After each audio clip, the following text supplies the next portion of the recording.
From Lagos, the nation's commercial capital, this is the news at 10, live from Channels Television. Reporting tonight, Sulaiman Aledo.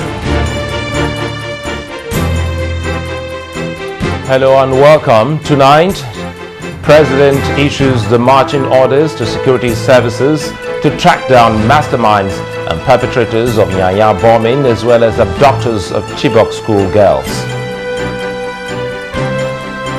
Organizers and participants at the World Economic Forum receive firm assurance of effective security in the federal capital, Abuja.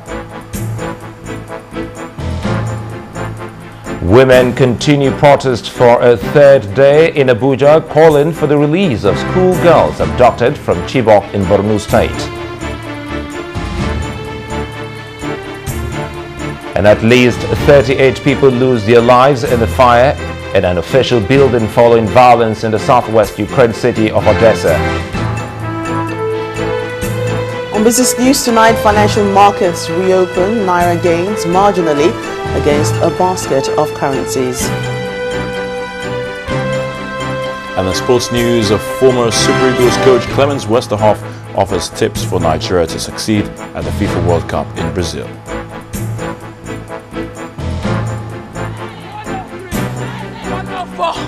$105, $106. And from Abuja, protesters in New York add their voice to call for the release of abducted Chibok schoolgirls.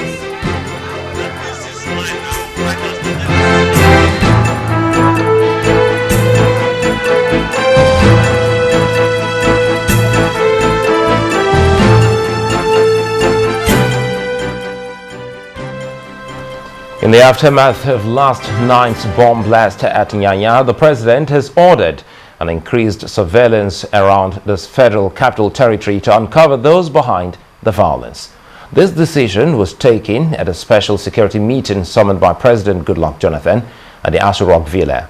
Our correspondent Chukuma Onekusi reports that the president also set up a fact-finding committee to ascertain the whereabouts of schoolgirls abducted from Government Girls Secondary School in Chibok, Borno State. It's yet another meeting on the security situation in the country. As usual, the president presides with three issues on his mind: the recent explosion in Nyanya, the state of the Chibok girls several weeks after their abduction, and the general insecurity in the land. The Minister of Information, joined by the spokesman for the presidency, police, army, the state security, to brief State House correspondents. He began with a directive that security agents should ensure that those behind the bombing in Nyanya are arrested. The President directed security chiefs to increase surveillance and expedite investigation into the explosion to ensure that those behind the heinous act are arrested and brought to justice.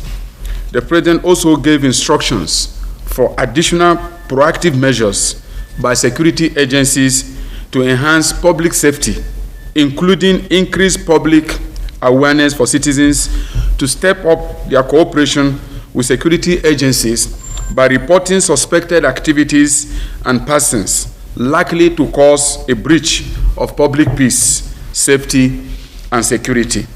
On the Chibok girls still in the den of terrorists and the conflicting reports following their continued detention, every information related to security agencies has so far been investigated, including the search of all places suspected as possible hideaway of the kidnapped girls. The police, backed up by the military, the DSS, have combed and are still combing all reported places that the girls might have been taken to. In view of the inconsistent and contradictory information available to government on the Chibok abduction, the President has set up a fact-finding committee comprising security agencies, civil society, international organizations, and other stakeholders. He says activities of government must go on, assuring that measures are being taken to ensure a hitch-free World Economic Forum. Every measure will be taken and all measures are being taken to ensure a very safe World Economic Forum that is taking place in Nigeria. Every measure is being taken. And like I said, Nigeria is a growing economy in spite of this terror. The federal government appeals to politicians and the public to shun the blame game, furnish security organizations with information that will lead to the rescue of the Chibok girls and the arrest of the suicide bombers, promising that the culprits will be dealt with. Let me say this. Government says So far, it's only in functioning that Nigeria will defeat terror.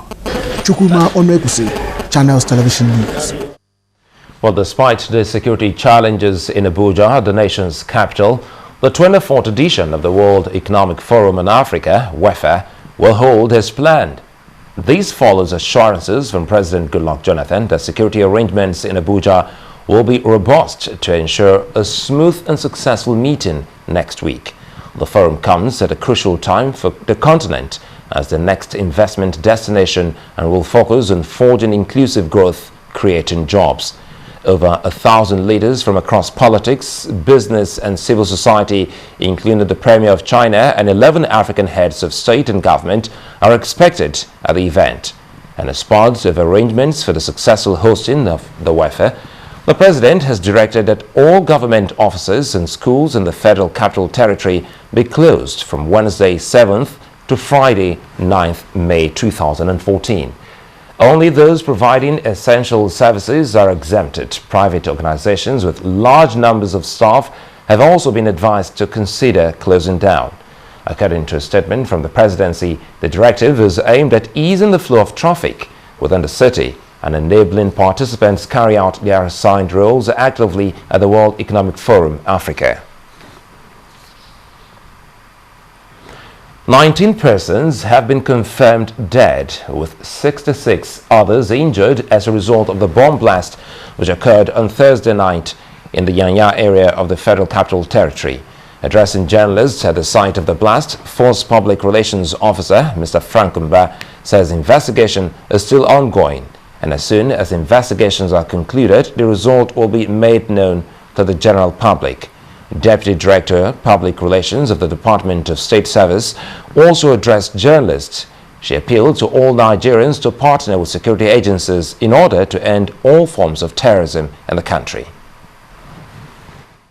As I speak to you, we've been able to scan through all the hospitals, from a private hospital in Nyanya called Panaf to the Customs Hospital in Cairo to Maitama, Asokoro, National Hospital, Gwagwalada Specialist Hospital, Wuse General Hospital, and we present you with this figure of a total number of 19 dead and 60 injured. This 60 injured excludes 6 persons that were treated and discharged. That's the situation as at now. We equally want to confirm the fact that 3 unexploded IEDs were recovered at the scene yesterday by personnel of the Police Bomb Disposal Squad. Those IEDs has been rendered safe. Investigations are ongoing, and we continue to work together, and we just appeal to citizens to rally around the security forces at this critical point in our history, and we believe it will only take the unity of all of us to defeat this terror. So has there been any arrests so far? I will not at this stage speak on ongoing investigations, but like I've told you, investigations are ongoing, and we will give you facts when it is ripe to do so. It's a Nigerian matter. It's for all Nigerians. We must take our security into our hands, because the security agencies can't do it all alone. It must be collective. Well, families of victims of the latest explosion in Nyanya on the outskirts of Abuja have besieged hospitals in search of their loved ones. Those who lost their family members are in grief and despair at their Sokoro and National Hospital in Abuja. Now, correspondent Omelogo Nadi, who went around the hospitals in the city, reports how a man lost a daughter on her way back from school. For the second time in 3 weeks, grief and anguish rend the air at hospitals around the Federal Capital Territory as residents who lost loved ones in the second Nyanya explosion mourn their loved ones.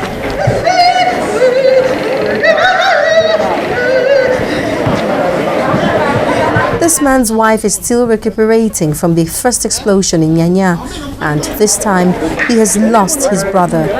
Federal government should find out and tell us what is really happening now. Look at me right now. Look at me very well.